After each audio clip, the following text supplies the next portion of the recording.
एक बार की बात है, शहर से दूर एक गांव में राजेश और रीमा सो रहे होते हैं।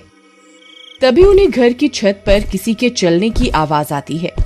उस आवाज से रीमा की नींद खुल जाती है। वो बहुत डर जाती है। इतनी रात गए, ये छत पर कौन है? कहीं कोई चोर तो नहीं आ गया? अजी उठिए, देखिए ना, छत पर कोई है। सुनिए, किसके चलने की आवाजें आ रही हैं। हाँ रीमा, तुम सही कहती हो, आवाज तो आ रही है। तुमने बाहर का दरवाजा बंद तो किया था ना? जी मुझे ध्यान नहीं है। हो सकता है मैं सोते वक्त दरवाजा बंद करना भूल गई हूँ। तुम डरो नहीं, मैं अभी देख कर आता हूँ। फिर राजेश दबे पांव बाहर मेन गेट को देखने के लिए जाता है। अरे, मेन गेट तो बंद है, तो फिर छत पर कौन है? अरे अरे, मर गए रे! फिर वो डर जाता है और डर के मारे वापस घर के अंदर घुस जाता है। अजी क्या हुआ? आप इतने घबराए हुए क्यों हो? अरे रीमा, मेन गेट तो बंद है, तो फिर कोई छत पर कैसे चढ़ सकता है? मुझे लगता है ये कोई चोर नहीं है, ये वही है जिसके बारे में गांव में अफवाह फैली हुई है।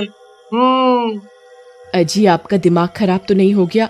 शुभ शुभ बोलिए। नहीं रीमा, मैं सही कह रहा हूँ। गांव में अफवाह फैली हुई है कि एक आत्मा है जो घर की छत पर आती है और तीसरे दिन घर में रहने वालों का सर काट कर अपने साथ ले जाती है। अरे मर गए रे! तो क्या हमारी छत पर वो मनहूस आत्मा घूम रही है? हे भगवान, अब हम क्या करें? रीमा, जल्दी जाओ, सारी लाइट बंद कर दो, कहीं उसे पता ना चल जाए कि घर में कोई है।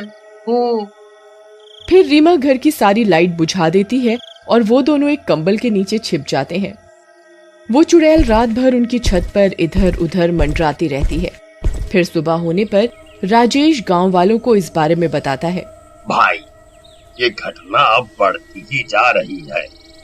राजेश भाई, एक काम करो, आज रात छत पर मिट्टी डाल देना।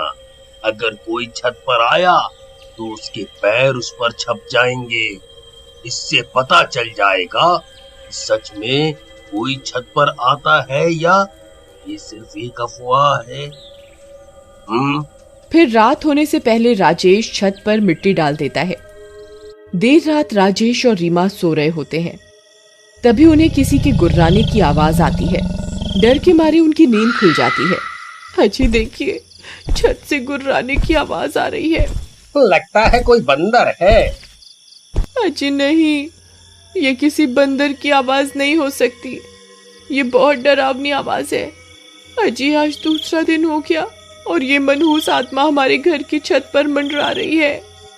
अजी गांव वालों का मानना है कि तीसरे दिन वो सर काट कर अपने साथ ले जाती है। जी अब क्या होगा?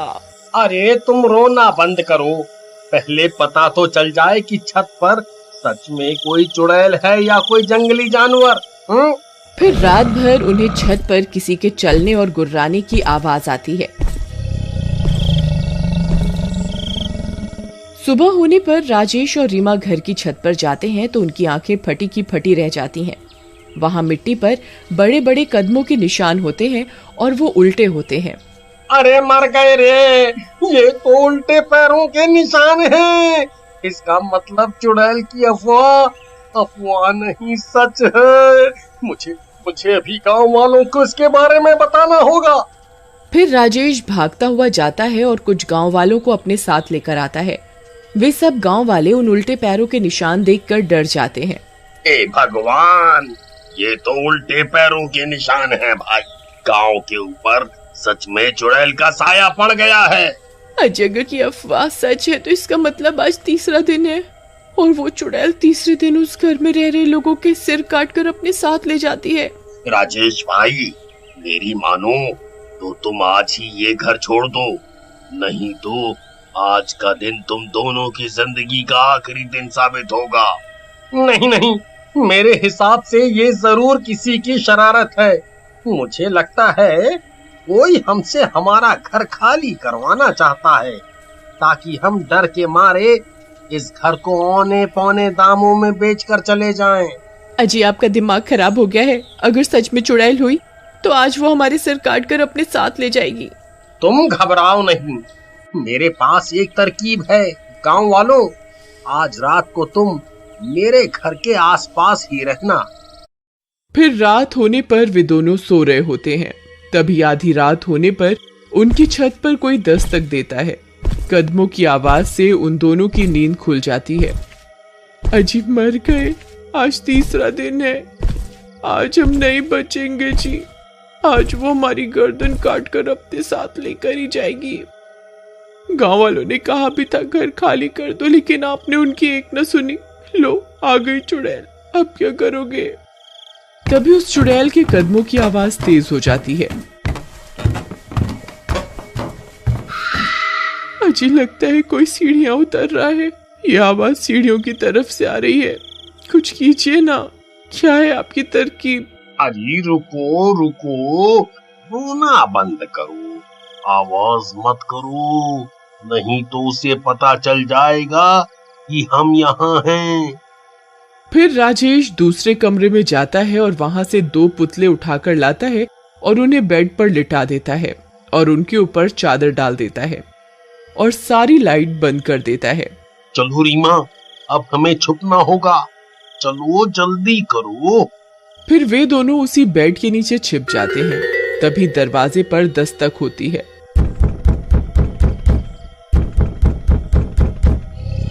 अरे मर गए रे, ये वही चुड़ैल है जी। चुप रहो, आवाज मत करो, हो सकता है वो दरवाजा ना खुलने पर चली जाए। फिर कुछ देर दरवाजा खटकता रहता है और जोर की आवाज आती है और दरवाजा टूट जाता है।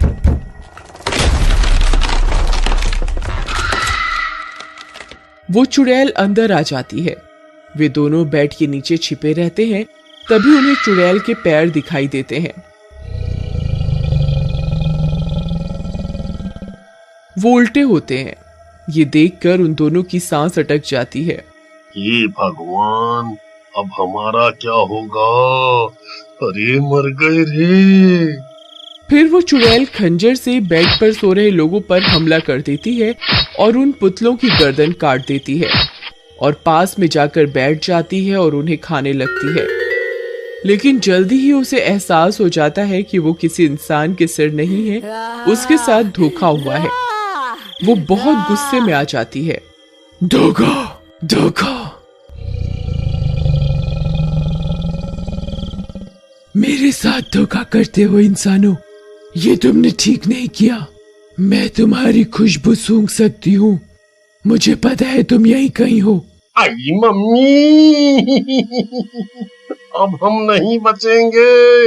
अरे मर गए रे, अब क्या करें रीमा?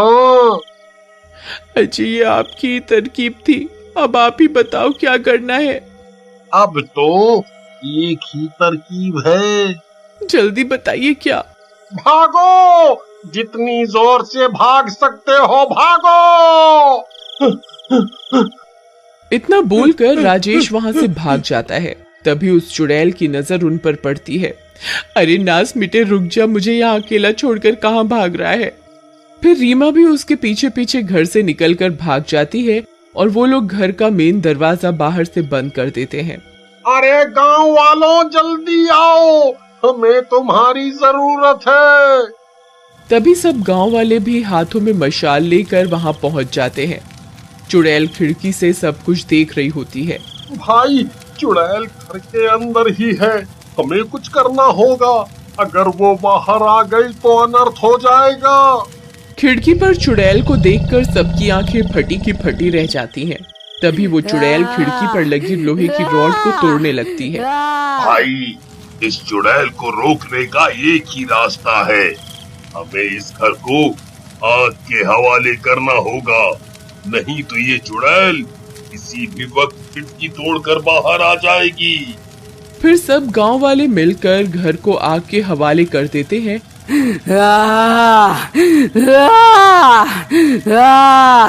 और वो चुड़ैल भी घर के साथ साथ जलकर राख हो जाती है। हम तो बेघर हो गए। तुम घबराओ नहीं, हम सब गांव वाले मिलकर तुम्हारा घर फिर से बनाएंगे। फिर सब गांव वाले मिलकर उनका घर फिर से बना देते।